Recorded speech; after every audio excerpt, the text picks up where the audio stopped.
If you've watched my channel for any significant period of time, you will know that I have a gripe with the All-Australian. The selection process, the lack of positional integrity after the backline is chosen, how the bench is structured, all of these kinds of things.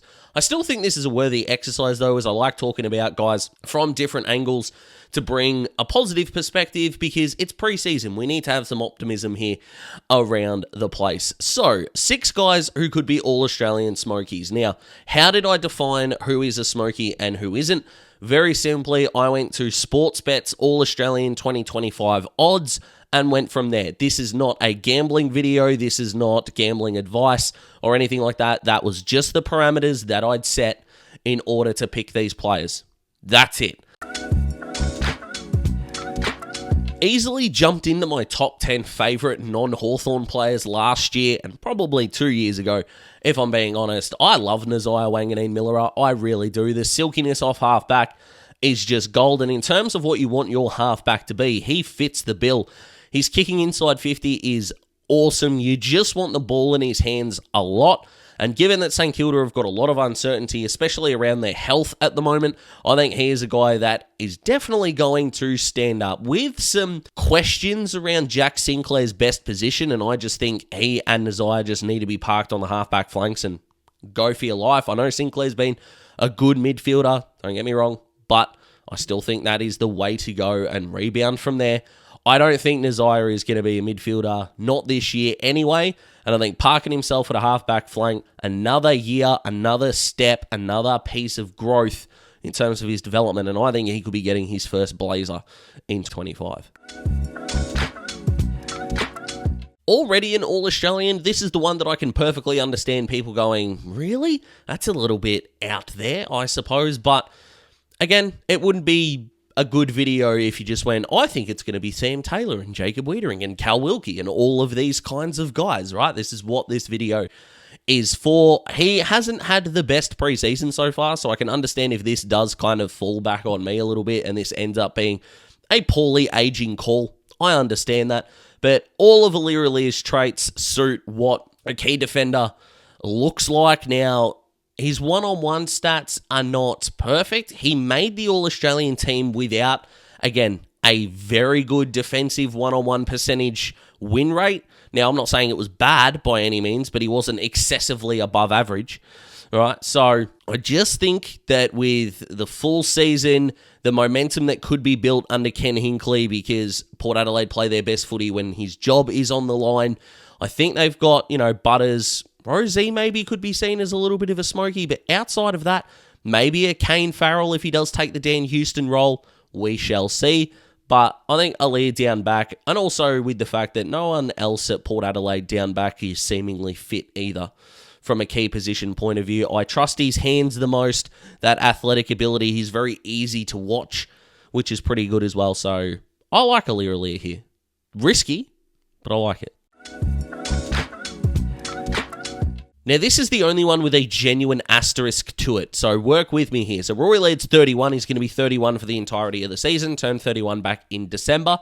And all I'm thinking is that if Adelaide use him like Brisbane used Dane Zorko last year, look at what Zorko did, Laird can do the exact same thing. Of course, a 2-time All-Australian back in 2017 and 2018, where he averaged over those seasons 30 disposals, or about 30.9 if we're being honest, but 31, go with what you want. That's what he can do. Now, they've got Max Michelani down there. They've got a good contingent of small defenders and medium-sized defenders, if we're being honest, down there at the Crows. So Rory does not need to play on an opponent at all, the same as Zorko didn't.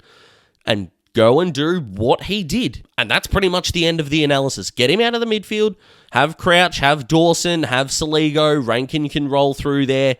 If they're going to play Billy Dowling more, these kinds of guys, Sid Draper, of course, awesome. Get Rory Laird out of there, which it looks like they're doing, which is good. Matty Nix, very well done. And Rory Laird at his best down there has proven he can do this. So let's see if he can. He got 20 Brownlow votes as a midfielder, by the way, a couple of years ago, and led the Brownlow after round 4 or 5 in 2018. I'm not suggesting he's going to be a Brownlow winner, but an All-Australian because he can feast down back, I think that's very plausible. Putting this list together before the match simulation started, Max Holmes was actually a bigger outsider than Will Day was. And then after the match simulation, I assumed it would be the same. So I would be talking about Max Holmes in this video. But it's actually not the case. Holmes' price got better and Day's got worse, which watching the match simulation was strange to me. Not because I thought Holmes was bad. He was fantastic, genuinely awesome. So was Will. And he, alongside Mitch Lewis, of course, is the guys that every Hawks fan hope is fit for a season. It very rarely happens, and the one time it did, he won the best and fairest. Now, I know that that's going to have to take a step up in order to be All-Australian, of course, but again, this kind of video is about some guys who take a leap.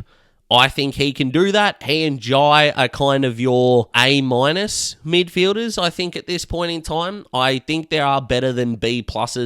Jai is just natural progression. What he'll be able to do this year is going to be super exciting. And Will is, of course, health-related. It's probably a sexier, smoky pick to go with a guy who you're gambling on his health rather than natural progression. So Will Day is here. Geelong fans, don't hate me for Max Holmes. I love the guy, and it probably could have been him, and maybe should have been him. But, hey, blame betting companies. Been a while since Tom Papley was All-Australian.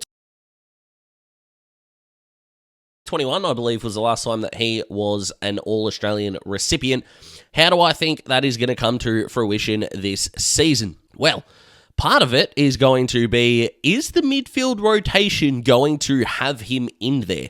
So, Sydney have already got, as we know, Warner, Goulden, who still attended over 35% of Sydney's CBAs last year. You've got Heaney, you've got Mills, you've got Rowbottom. Are they going to get Angus Sheldrick in there more and more? James Jordan, if he's doing a defensive role, yes, he can come off the back of the square or the wing, but can still get CBAs there.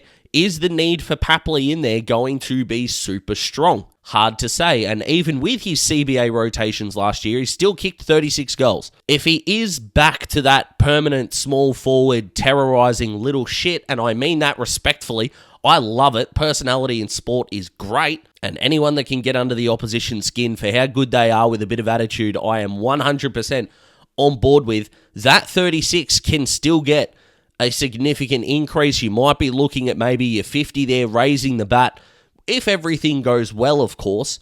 And I think that's going to get you a small forward spot, as we pretty much know by now. There is really only one forward pocket spot for your traditional small forward, and the last guy and the guy in the thumbnail is also a small forward, so I can understand that I'm kind of doing 50 cents each way here if you want to think about it like that. That's perfectly understandable, but I think that this should be the year where half forwards are picked on the half forward line. Shea Bolton, Jason Horne-Francis, Isaac Rankin, these kind of guys. And there should be two small forwards in there, or at least one and one on the bench. But that would rely on the All-Australian team putting their bias aside and actually picking blokes in their positions, which they did once in 23 and went, well, that's enough. They say never to overreact to preseason games, and I can totally understand where that comes from, especially because we don't really have the NAB Cup, the NAB Challenge, the Wizard Cup, the Ansett Cup, the Night Premiership, and I'm guessing some other sponsored names that I've missed in that little rant there. But Bobby Hill for the Indigenous All-Star game just stood out so much to me that I'm like, yep, I'm buying in. So won Collingwood's goal kicking last year. I had him in my Collingwood leading goal kicker in my Who Will Lead Your Club's goal kicking video, so I've spoiled one. You can still go watch that video for the other 17 options that I gave out. But when it comes to Bobby, that performance and what I think he can do in 2025, he can just call me a short-stacked poker player looking down at ace-10 suited, because I am all in straight away. And he's electrifying to watch, which we love. Whatever you think of Collingwood, this guy's won a Norm Smith medal, was pretty good last year, was very good last year, actually. So, can that next step be taken and be rewarded with a blazer? I'm saying yes. So who are your Smokies, guys? So we don't want any Dacos, Bontempelli, we don't want Jacob Wiedering or Sam Taylor as these kind of options. We want some out there picks. So comment below, let me know. Like the video if you like the video, subscribe to join the Daz Talks Footy family. I hope you have a ripping weekend, and I will see you next week for the last full week and a half, I suppose, before the season starts. We've still got some preview stuff coming, which I'm looking forward to. I hope you are as well. Goodbye.